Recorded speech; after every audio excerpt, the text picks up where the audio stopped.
Welcome to part 2 of our series on 80s and 90s alternative music from St. John's, Newfoundland with my friend Johnny Nolan. Today we feature music from Schizoid, Malpractice, and The Reaction.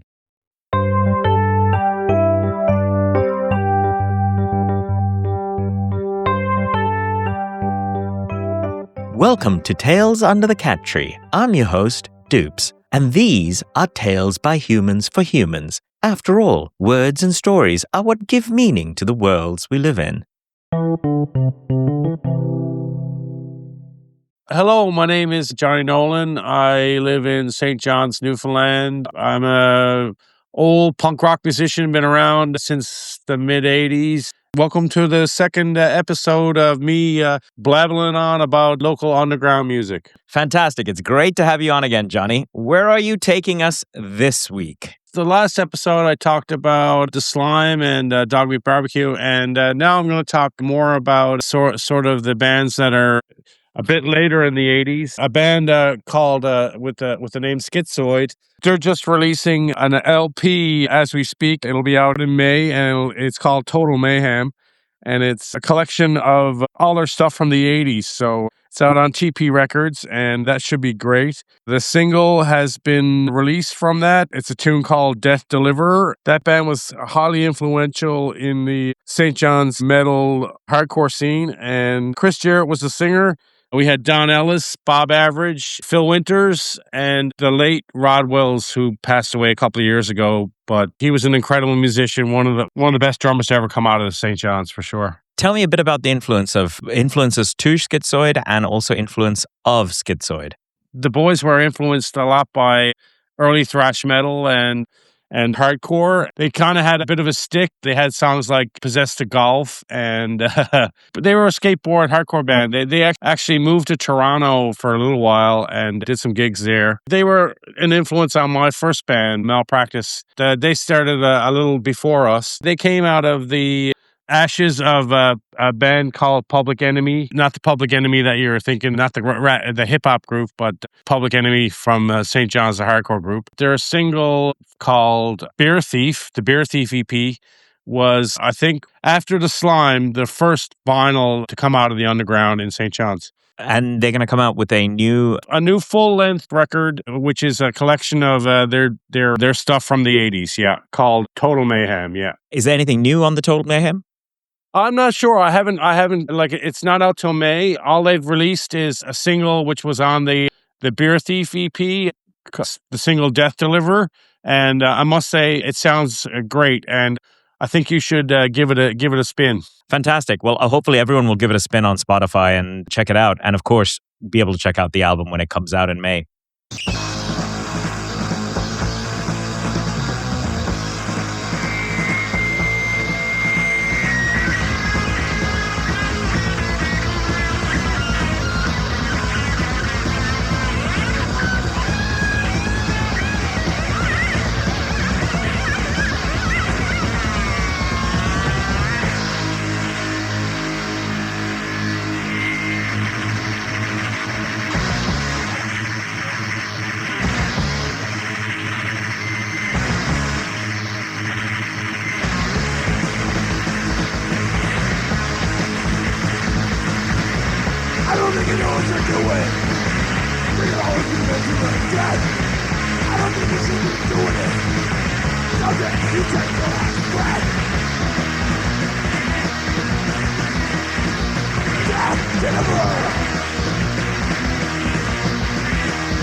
You were just listening to the single Death Deliverer by Schizoid from Total Mayhem. Now, Johnny, I did have some thoughts after the last interview that we did, because we talked a lot about the bands, but we didn't talk a lot about the venues in St. John's, because these bands had to have a home. You had to have a home to be able to play. It's one thing for, bands to go out and play on the street corner, but it's another thing to be invited into bars and pubs and start to gather a following. Walk me through some of the places that, listeners might have gone to listen to you and to other bands, and what it meant for you to be able to stand up on stage and play to a live audience. The first bar that I played into, I was 17, I think, with Malpractice, and that was a bar which was very influential on the scene. And it was a bar owned by a guy named Jack, and it was Bounders. I think it said on the sign, "Showcase of Alternative Music," which was basically unheard of back then. It's located where the bar Lucy's is now, on the top of the stairs by George Street there on Duckworth. Thomas Trio and the Red Albino used to play there. Tough Justice, Schizoid played there. Schizoid had their album released there.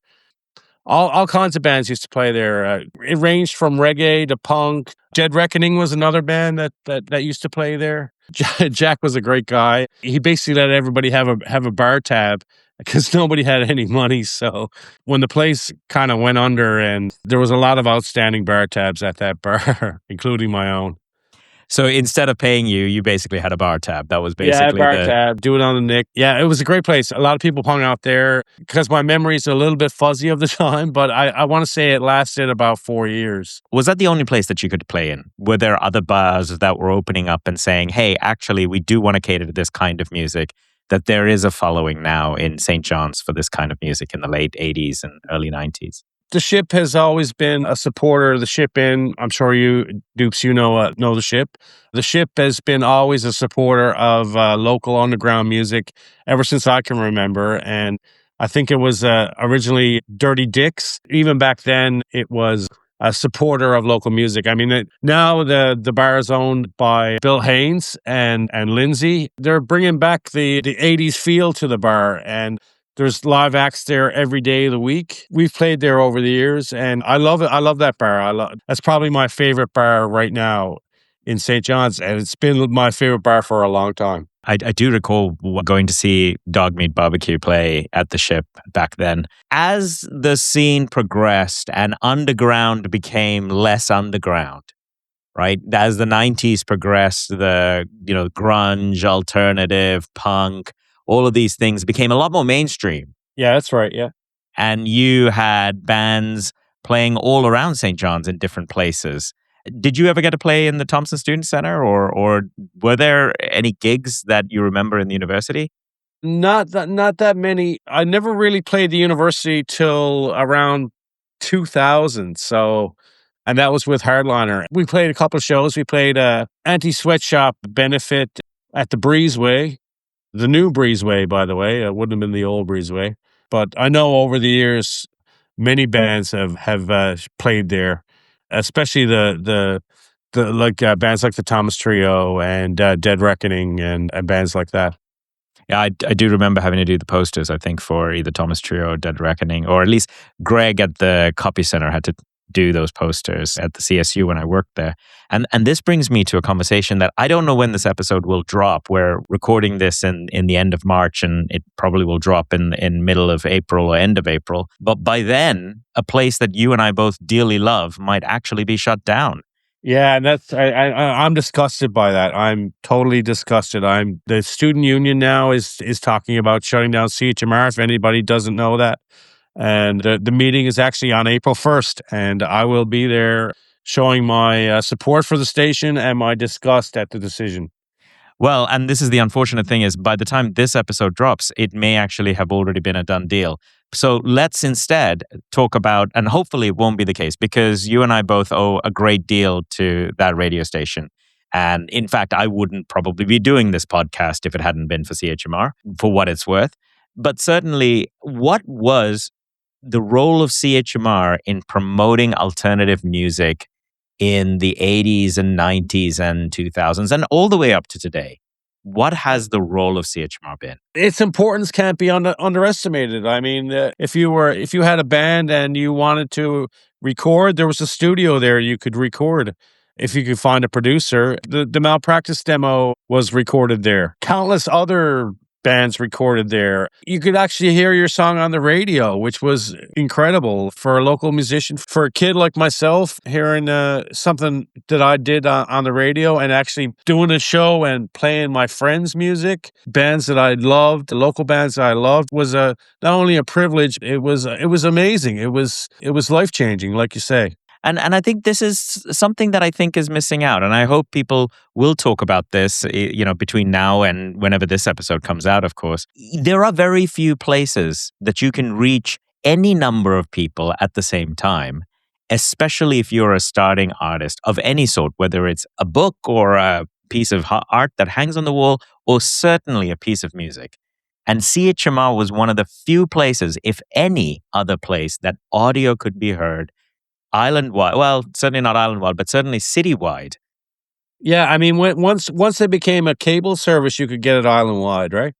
That's true. Am I understating the importance of what CHMR has done? Not at all. Not at all. If we're going to talk about influences and kind of starting of careers and in local broadcasting and even Canadian broadcasting, CHMR is pinnacle in talking about the development of radio personalities and journalists. And I could go off and name 100 if you wanted. The letters of support for CHMR coming from these people has been fast and furious in the past couple of weeks. If they shut this down, they're going to break the hearts of millions of people, as far as I'm concerned. And also, there's no avenue for what will be the next generation of alternative musicians, whatever that kind of music is. I mean, the internet, but in terms of local broadcasting, no. Let's talk about getting your tape out.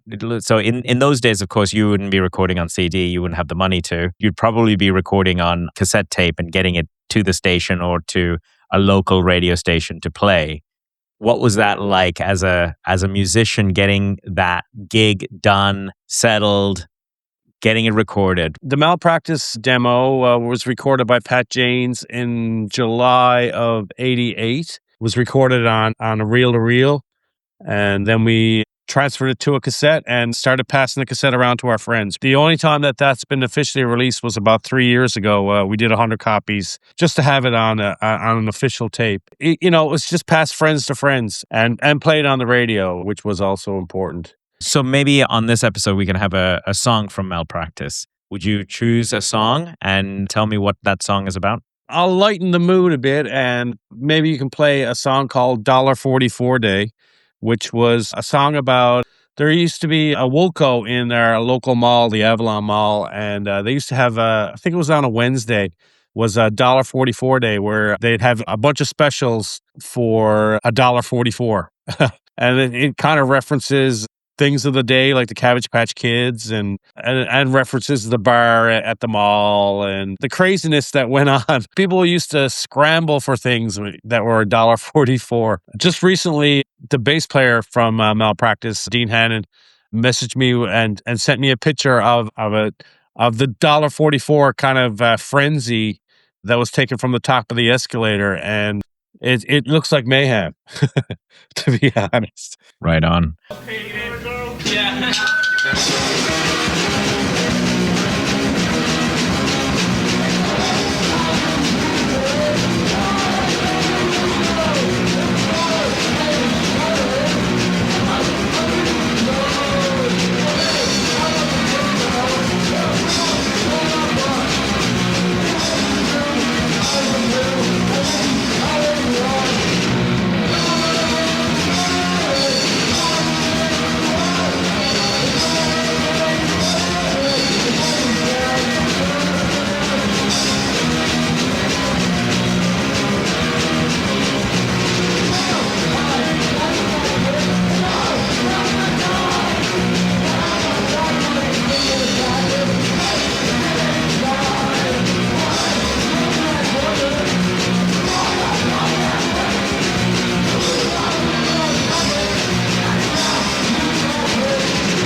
let's continue the track on the places that you played. So as things became more and more mainstream, other places, let's say on George Street, started opening up their hallowed halls, as it were, for the alternative musicians.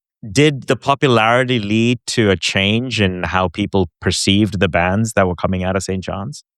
Yeah, I mean, if you want to talk about a band that did that kind of hit the mainstream, we'd be remiss if we didn't talk about Bung, right? Their influence is far spread in the scene too, and they were very popular. I mean, they'd sell out the hall, basically the LSPU hall, or in recent years they've done Christmas shows one a year, and they've basically sold out the Rock House, which is 300 or 400 people. So Bung is a great example of that. Another band, Hardship Post, was a great example of a band that went far. I mean, they were signed to Sub Pop. They moved to Halifax, did well. All their stuff has just been re-released on vinyl. Chris Murphy from Sloan, I think it was Chris, was one of the guys from Sloan anyway. Their record label reissued a double vinyl of Hardship Post stuff, and that stuff is incredible. There was the now infamous incident with the Thomas Trio and the Red Albino and the Delta, if you recall that. There was also an incident at the Thompson Student Center. I don't know if you were around for that or heard about that. The security got really rough with the fans. I can't remember. Was that for the Thomas Trio? Yeah, that was Thomas Trio, yeah. I'm pretty sure there must have been a Muse article because The security wasn't happy with crowd surfing, so they were really rough with friends of mine and threw them out basically over the stairs, which was not cool at all. So going back to the Delta incident with the Thomas Trio, I do recall this was shortly before I think the band disbanded, unfortunately. And I doubt I'll ever be able to get permission to play one of the Thomas Trio songs, but I do remember thinking this is one of the bands that could actually make it all the way to mainstream out in Canada and in the world. But it never actually happened, unfortunately. No, they actually released a CD on a major label. If any band was going to make it, it was going to be them. In later years, you've started collecting a lot of LPs and making sure that people have access to these kind of LPs or vinyl. What's been the most valuable vinyl record that has come through your hands at this point? It's always going to be, and I think it will continue to be, the Slime first record. And then from there, because we talked about the Slime last episode, so from there? It's the Schizoid Beer Thief EP. There was also a 7-inch by a band, one of the first wave Newfoundland punk bands called A Reaction. I've seen copies of it. I never ever owned it. So one of the interesting things that happened when I posted this was many people saying, oh my goodness, where can I get copies of this stuff? I can relate. It's amazing how much disappears in the world of even the internet with its colossal ability to record anything. Things disappear. Yeah, that's right. What are the albums that come into the top of your mind that no one has seen, heard tell of since? Like I say, that Reaction 7-inch, especially if you can find it with the picture sleeve, which is, there might be 20 copies of that out there with the picture sleeve. All the copies that I've seen have just been a plain white sleeve. So there was actually a reissue of it, and in recent years, probably within the past 10 years, and people bought it up like crazy just to have that. Johnny, thank you very much for coming on the show and talking about some of these venues. Next time, I'd really like to talk about the effects of the punk music, alternative music scene of St. John's on other things, the social, politics, economics of the city and of our time. Yeah, I think that would be great. And again, that the influence there is not only interesting, but I think people knowing the history of especially activist politics and the underground scene will be a great thing to talk about. And hopefully we can include a couple of more people in the conversation. Fantastic. Let's do that. Looking forward to it.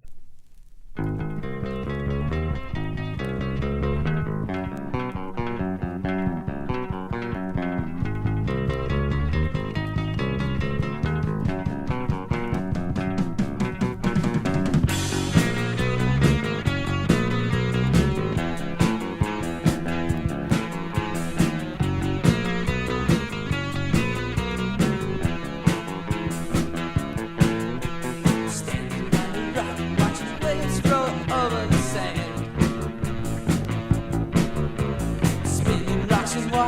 I'm walking on by the strand. The gulls sing and cry as they sail in the mist and morn. I'm watching in wonder as a new day is being born. Gazing out into the ocean, I'm wishing I could sail away, far from the deadlines and the pressures of the working day. They break your back all day, they don't give a damn about your dreams. You gotta push on because they never say what they mean. Down here I find serenity, here is where I always wanna be. Peace of mind is always in reach. When I'm on the beach, when I'm on the beach.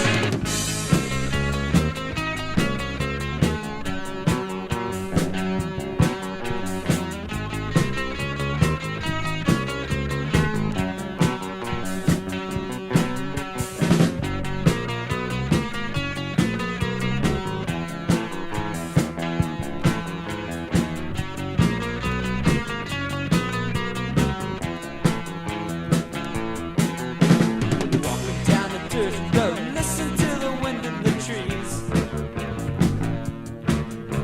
I'm listening to the church bells. I can't believe I'm so free. I can't bear the thought of going to the city tonight. I'm holding you near. Everything that I fear is so far from my sight. Gazing out into the ocean, I'm running my hands through your hair. I feel so good, I don't have a worry or a care. We're gonna stay here tonight. We're lying on the sand with the stars. And if it gets cold, we'll build a fire right where we are. Down here I find serenity. Here is where I always wanna be. Peace of mind is always in reach. When I'm on the beach, when I'm on the beach.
As I sail in the mist and morn, I'm watching in wonder as a new day is being born. We're heading on back into the city to sweat out another week, far from the beach where the pleasure is I always see. It's back to work on Monday. I'm gonna get the nerve that someday I'll sell all I own and move to a beach far away. Down here I find serenity. Here is where I always wanna be. Peace of mind is always unreached. When I'm on the beach, when I'm on the beach.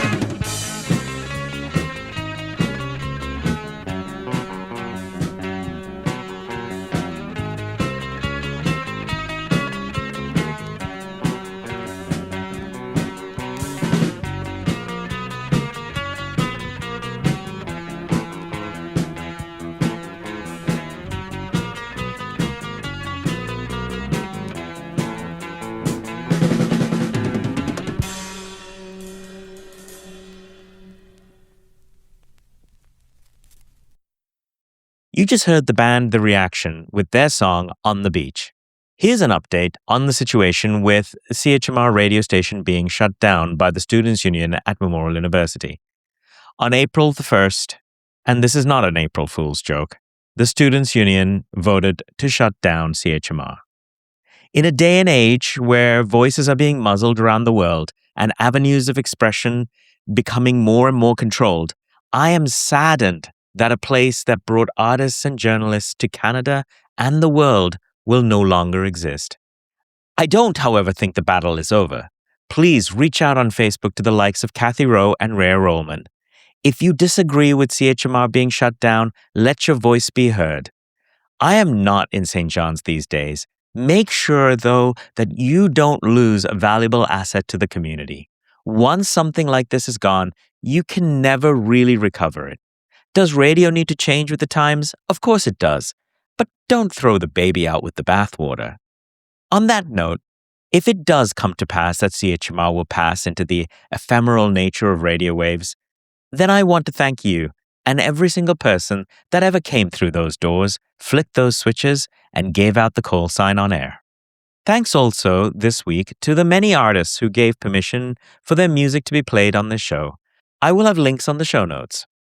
Please listen and buy the album Total Mayhem by Schizoid when it comes out in May. Thanks very much again to my friend Johnny Nolan. I hope you enjoyed this episode. Listen to the archives wherever you get your podcasts or at tales.dupes.ca. That's tales.dups.ca. This podcast is about the worlds we create, the realities we conjure, and the wonders of the human imagination.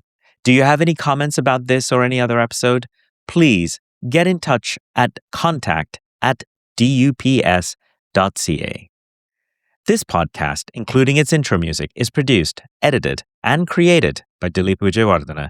The songs you heard today are used with permission. You were listening to Tales Under the Cat Tree.